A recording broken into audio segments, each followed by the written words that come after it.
Buenas noches, señoritas. Vamos a continuar con las clases de lo que es el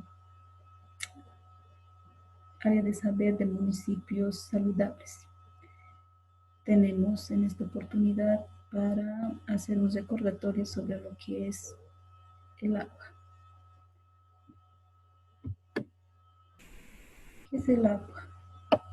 El agua es un líquido transparente, incoloro, inodoro e insípido en estado puro, cuyas moléculas están formadas por dos átomos de hidrógeno y uno de oxígeno. Entonces, el agua, como ya mencionamos, es un líquido esencial para la vida. ¿Ya? Entonces, podemos aquí hablar un poquito sobre sus características del agua. Sabemos que el agua es un compuesto químico, ¿no? Que está formado con dos átomos de hidrógeno y uno de oxígeno. Y como compuesto químico lo conocemos como H2O. Entonces, esta fórmula hemos visto ya y conocemos desde hace que estudiamos en colegio, por tanto, no podemos olvidarnos sobre la fórmula del agua.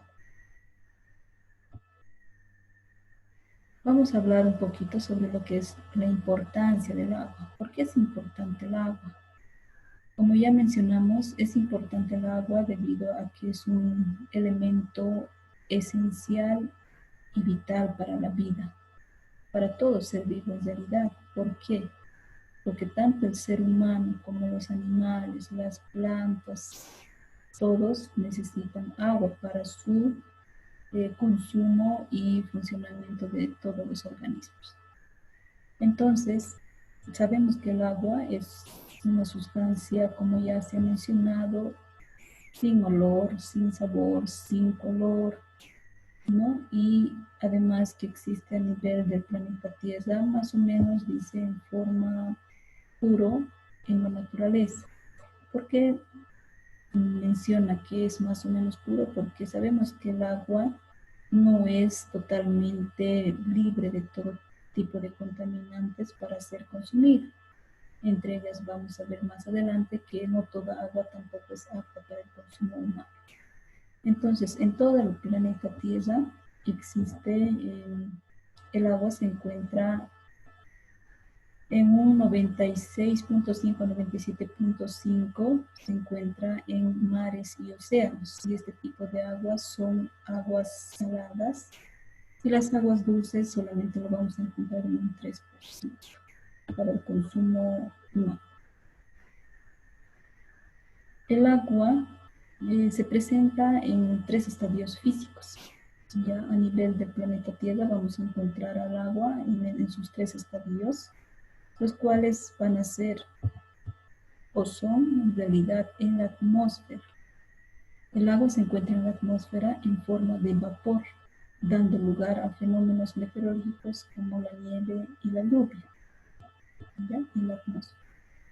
Luego podemos encontrar el agua en la litosfera, en forma de corrientes superficiales o subterráneas. Aquí tenemos la litosfera, donde vamos a poder encontrar las aguas subterráneas.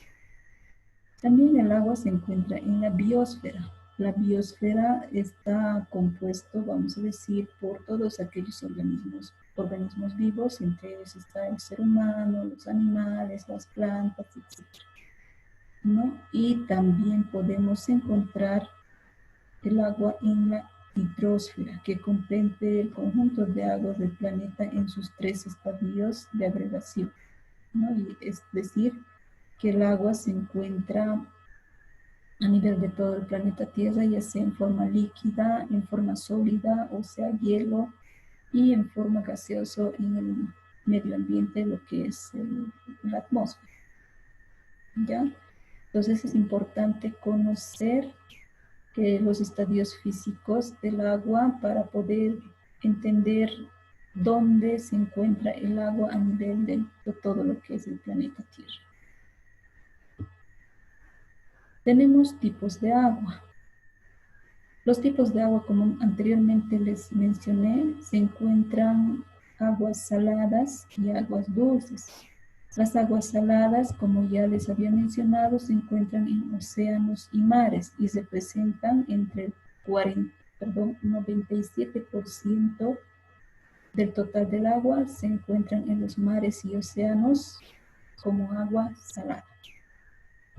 Posteriormente, el resto, para llegar al 100%, que corresponde a un 3%, es agua dulce. ¿Dónde se encuentran las aguas dulces? Se encuentran en aguas superficiales, como son los ríos, los lagos, las aguas subterráneas, en la humedad, el suelo. Entonces, como podrán ver ustedes, solamente el 3% a nivel de todo lo que es el planeta Tierra se encuentra como agua dulce para el consumo del ser, de todo ser vivo, ¿no? Principalmente del ser humano. El agua dulce también podemos encontrar en forma de sólido en los glaciares, en los casquetes polares, en las cumbres de las altas montañas, ¿no? Montañas, perdón. Y el vapor de agua que está en la atmósfera, como ya les he mencionado. Entonces veamos que a nivel de todo el planeta Tierra no solamente es el agua dulce, sino el agua salada, que el agua salada en realidad no es apto para el consumo humano, pero si en algún momento llegara a terminarse el agua dulce, pues las personas tendríamos que hacer ciertos tipos de procesos para lograr sacar o poder adquirir el agua dulce mediante el agua salada. Pero esto es un proceso muy largo y además muy costoso.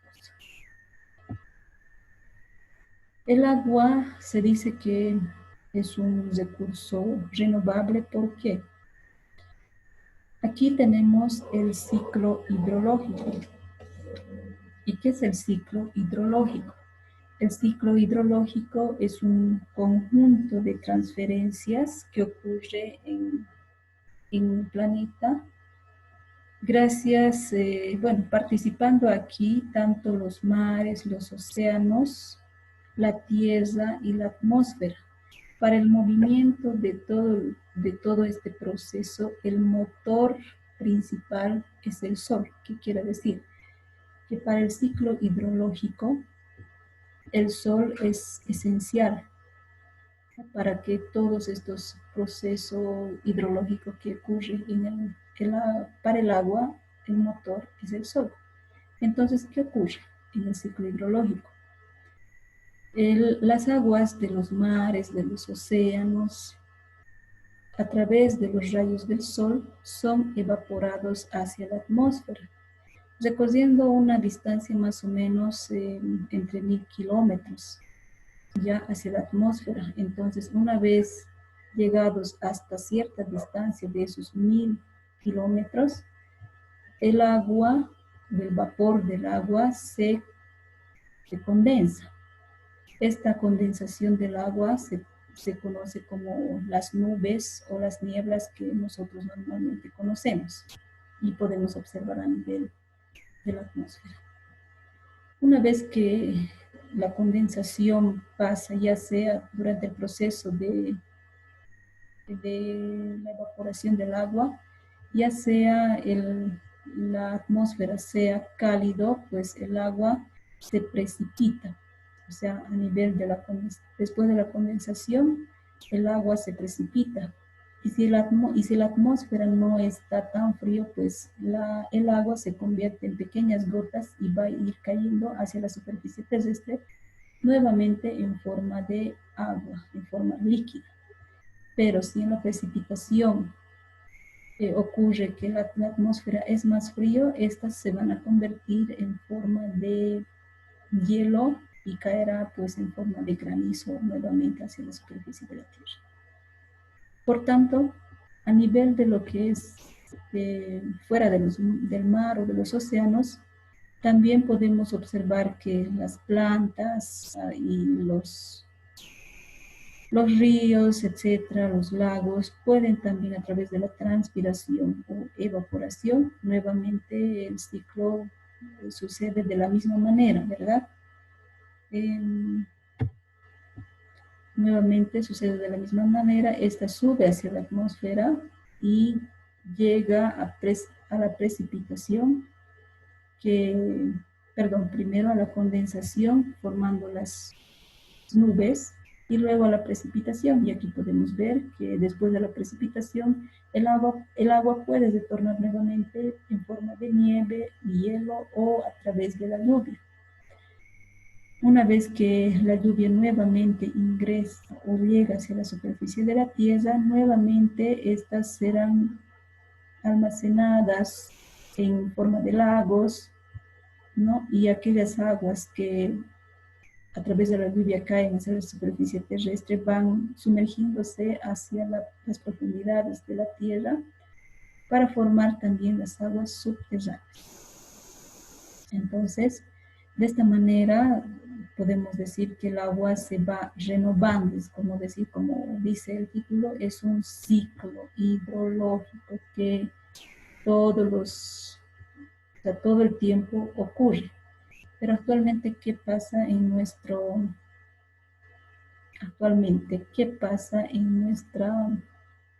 el diario vivir?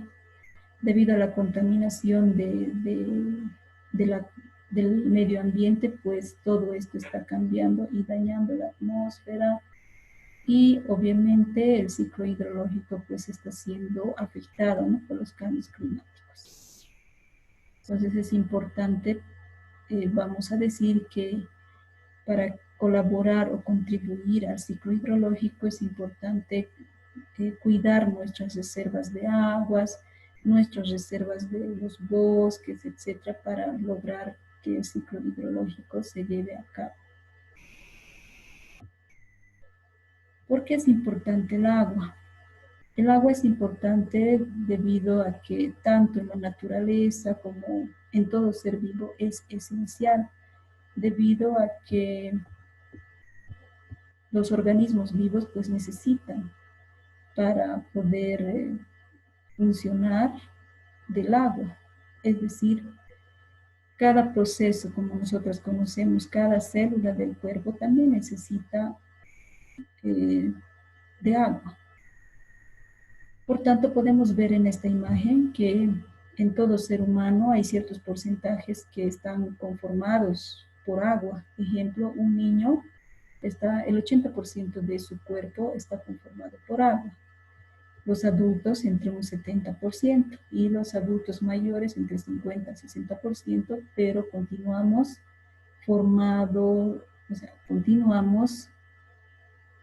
que la mayor parte del cuerpo está formado por agua. De la misma manera, las plantas y los animales tienen ciertos porcentajes de agua y como ustedes podrán observar, la mayor cantidad de su organismo está conformado por agua. Entonces, por tanto, en nuestra vida es importante la sustancia vital que es el agua. Los sistemas de abastecimiento de agua.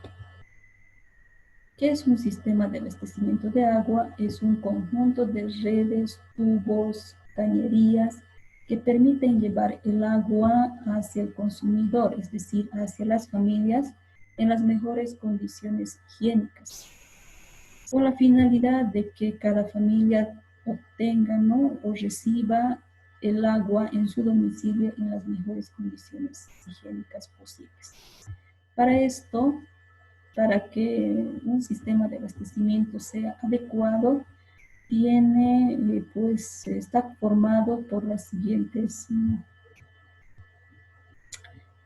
componentes, que son la primera, vamos a mencionar que es el lugar de captación. En el lugar de captación nos indica que el agua es captado ya sea por de los ríos, de los lagos, de los pozos, aguas subterráneas a través de pozos, etc. Entonces tenemos el primer componente, que es la de captación. Después de la captación, vamos a ver las redes o una línea de conducción del agua hacia otro punto, que es el de almacenamiento o tanques de almacenamiento. Este tanque de almacenamiento es donde se puede realizar, por ejemplo, lo que es la potabilización del agua. ¿Qué quiere decir? Es que el agua va a pasar diferentes procesos de potabilización que más adelante vamos a entender qué es potabilización. Potabilizar, entonces, en este punto de almacenamiento se puede hacer todo ese proceso de potabilización.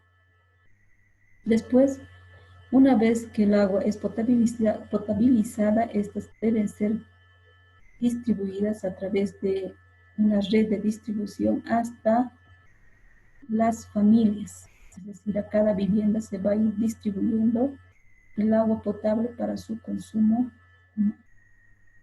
Entonces, cada comunidad debería de organizarse, ¿verdad?, para tener el elemento vital que es el agua, pero en las mejores condiciones posibles, como ya les mencionaba, para tener el agua potable.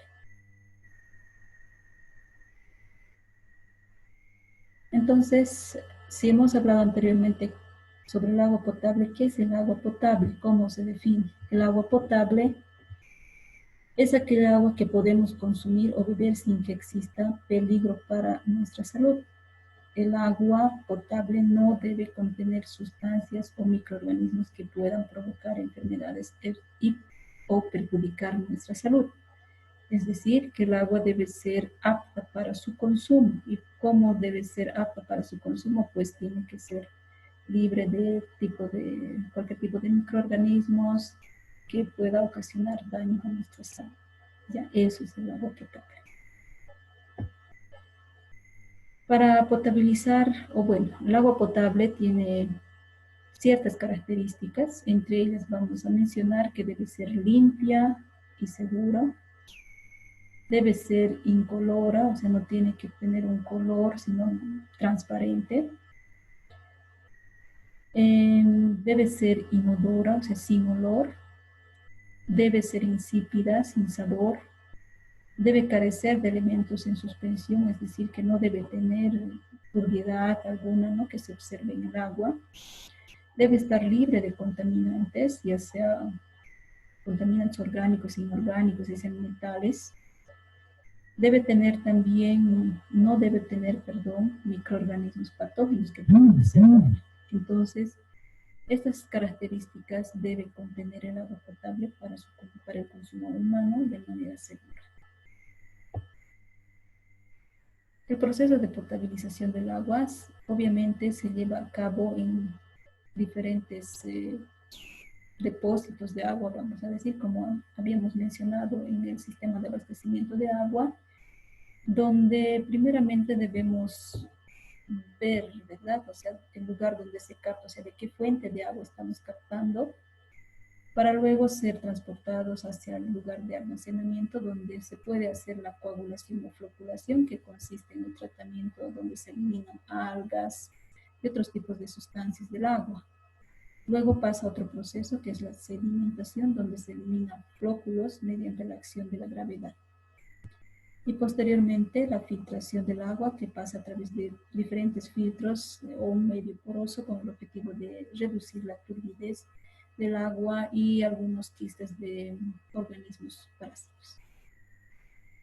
Y por último, para que el agua sea potabilizada, debe también ser desinfectada, ya sea por los diferentes métodos que existen, métodos físicos o químicos. Se debe realizar la desinfección para eliminar los microorganismos patógenos que puedan existir en el agua. Entonces, con todo este proceso de potabilización vamos a obtener un agua seguro para el consumo del ser humano y así evitarnos problemas gastrointestinales o enfermedades por consumo de aguas contaminantes. Bueno, hablando de los métodos de desinfección del agua, tenemos varios métodos, en realidad dos métodos que las que más conocemos, los métodos físicos y los métodos químicos. Aquí vamos a hablar un poquito sobre los métodos físicos. Los métodos físicos se caracterizan porque reducen la concentración de organismos por daño en la pared de la membrana celular, es decir, ya sea de las bacterias o de los virus, ¿verdad? Entonces, ¿en qué consiste este método? Este método es más común utilizado en nuestros domicilios, es la de hervir el agua o método de ebullición.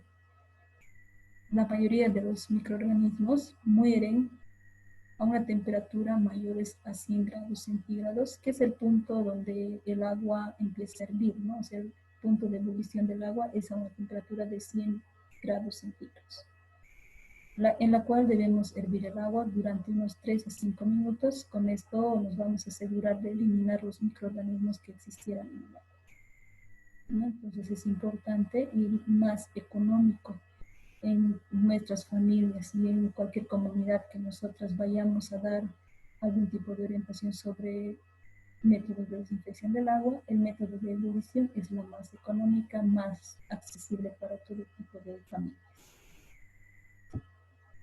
Otro método físico es la de filtración. Bueno, existen diferentes métodos de filtración. Las más comunes utilizadas, por ejemplo, tenemos aquí donde los materiales que podemos utilizar para un método de filtración casero es tener dos recipientes, piedras, arena, tela, carbón, ¿no? Como observamos en la imagen, se debe colocar en este orden las capas de piedra, arena fina y carbón, y por debajo colocar otro frasco por donde va a ir filtrándose el agua, ya sea el, o sea, el agua más, de manera más claro, sin partículas grandes, ¿verdad? Entonces, de esa manera vamos a lograr tener el agua más limpia. Otra manera u otro filtro que conocemos es con tela. En este caso, como vemos la imagen, podemos colocar el frasco con una tela y sobre eso echar el agua para poder retener todas las partículas grandes que existieran. Pero este método de filtración no quiere decir que potabilice el agua, porque potabilizar el agua significa libre de todo tipo de microorganismos, y a través de los filtros generalmente los microorganismos no son eliminados. Por tanto, es mejor complementar el método de filtración con un método químico, utilizando, por lo más común, es el hipoclorito de sodio, ¿no? El método químico, ¿en qué consiste? El método físico ya mencionamos que es el método de ebullición la más utilizada, y otro método físico es la de filtración. Y en el método químico, pues se utilizan agentes oxidantes. Gracias a la acción oxidante, pues los microorganismos van a ser eliminados a través de la destrucción de la pared celular, etcétera, para poder provocar la muerte del microorganismo, ¿verdad?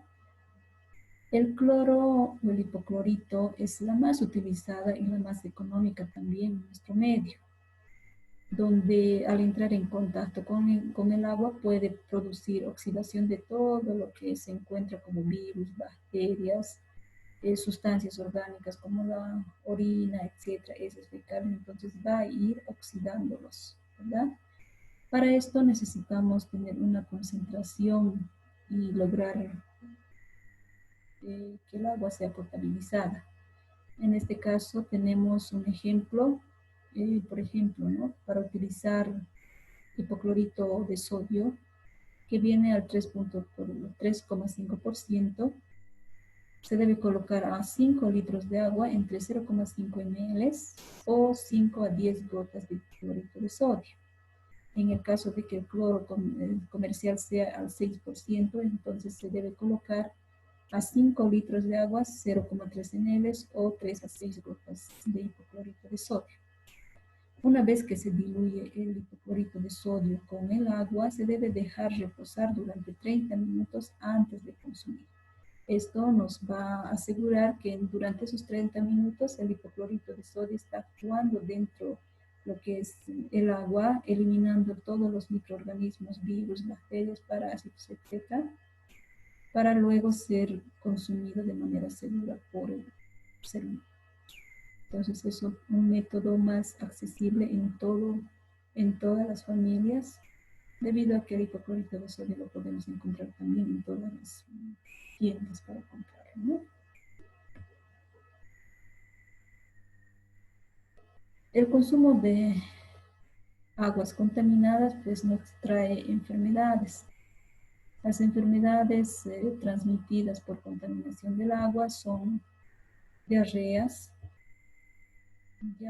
diarreas, gastroenteritis, como lo que son las amibiasis, las fiebres tifoideas, las hepatitis, ascariasis. Entonces, estas enfermedades son frecuentes por el consumo de agua contaminada.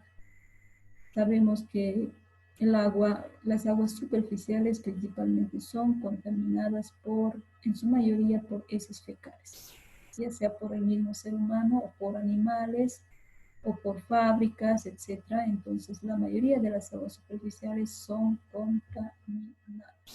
Entonces, toda persona con mayor riesgo los niños, son los que están susceptibles a contraer enfermedades gastrointestinales por contaminación del agua. Y esto nos va a llevar, obviamente, a la mortalidad infantil. ¿Sí? Entonces vamos a conocer un poquito los síntomas de cada una de estas enfermedades.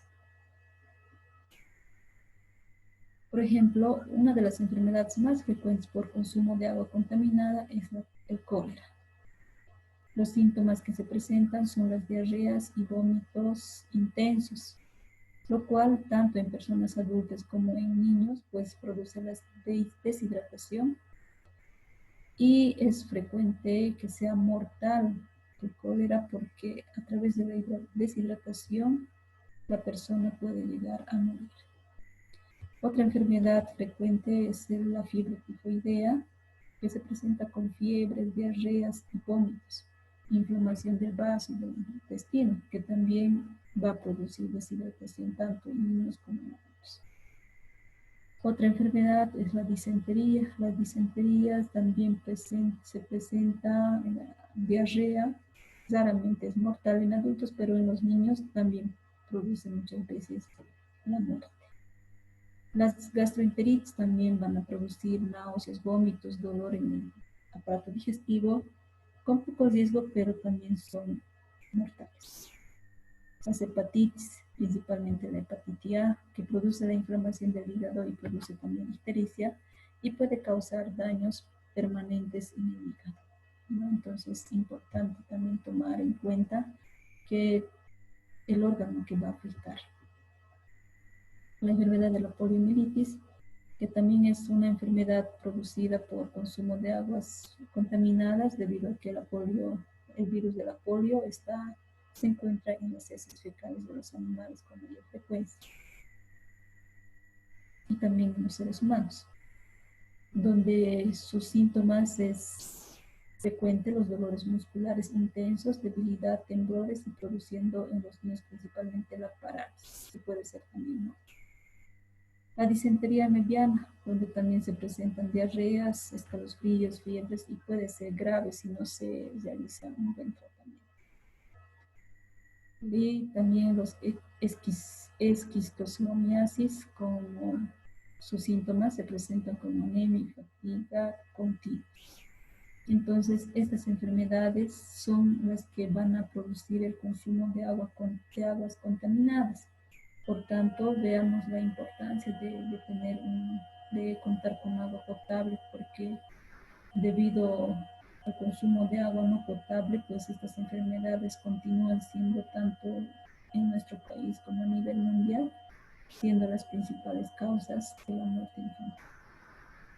Entonces, también vamos a ver la importancia de poder explicar a las familias, o a nuestras familias también, la importancia de poder aclararles sobre cómo debemos guardar el agua en nuestras viviendas, ya que el agua para consumo en nuestras viviendas debe estar depositado en un lugar seguro, o sea, tanques, que sean bidones, baldes, que deben estar limpios o lo más limpio posible para evitar la contaminación por otro tipo de microorganismos o vectores que normalmente habitan en nuestras viviendas, ¿verdad? Entonces, es importante enseñar a la población y a nuestras familias que el agua es de vital importancia y por tanto debemos también saber cuidarlo, utilizar lo necesario, ya sea durante la higiene personal, durante el uso para preparar los alimentos, etcétera, ¿no? Y recalcar también que se debe cuidar, se debe guardar muy bien el agua, muy bien cerrada, en frascos cerrados para poder consumirlo posteriormente. Previo, no nos olvidemos que se debe potabilizar siempre, ¿verdad? Y lo más común, lo más accesible es la de ebullición y el uso del hipoclorito. Bueno, entonces espero, señoritas, con esto haber aclarado algunas dudas, pero si ustedes van a tener dentro de la plataforma también el texto elaborado para poder repasar a más profundidad y si hay algunas dudas, pues pueden escribir también, ¿no? A través de WhatsApp para poder aclarar las dudas. Bueno, muchas gracias por su atención.